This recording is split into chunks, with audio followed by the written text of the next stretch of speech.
Alright. Put my seatbelt on. What's up, everybody? I'm gonna go ahead and do the truck interview on this gig here, cause I get there, I'm gonna be right on top of them, and ain't no sense in trying to whisper to y'all. So let you know what's going on. Kind of went out and did some locating, and in this particular spot that I'm going to, I didn't get a vocal response, but I stopped in a dirt road where I got a lot of woods, missing all the woods around me, and so I howled, and within 30 seconds I had a coyote come 10 yards from me, come up to the edge of the woods and went down the fire lane, fire break. So I don't think he ever knew I was there. So we're gonna get up in there and get with him.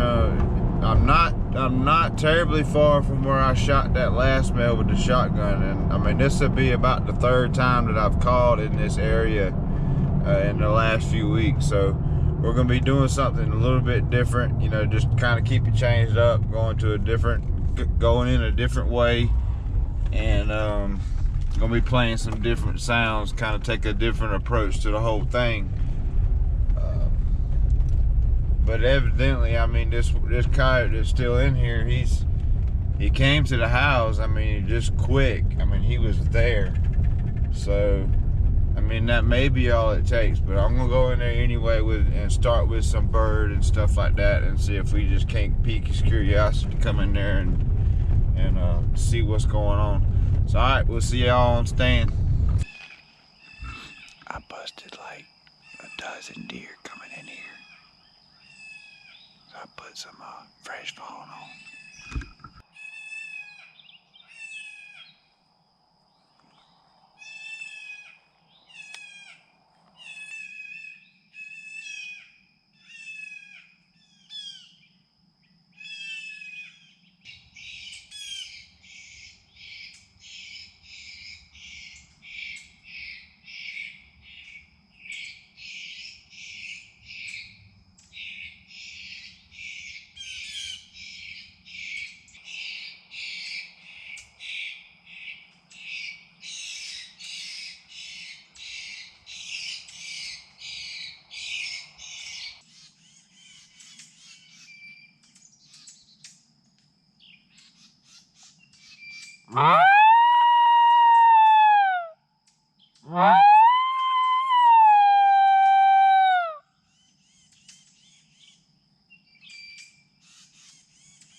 How about that, boys and girls?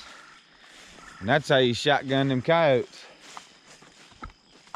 And I found an opening right here coming in, and I just wasn't too sure about it. Sometimes when you can see more, it don't do nothing but hurt you. And I felt like I'd almost screwed up on this one. This coyote was just about behind me. And I really couldn't see him because I was playing this opening right here. And luckily, he came around this way for a peek. I think he kind of boogered. He was, you know, when I got him answering me, he was just really kind of booger barking. He wasn't really too excited about the whole situation. I don't know what exactly was on his mind, but I put on, what sign was that? Pup pin down.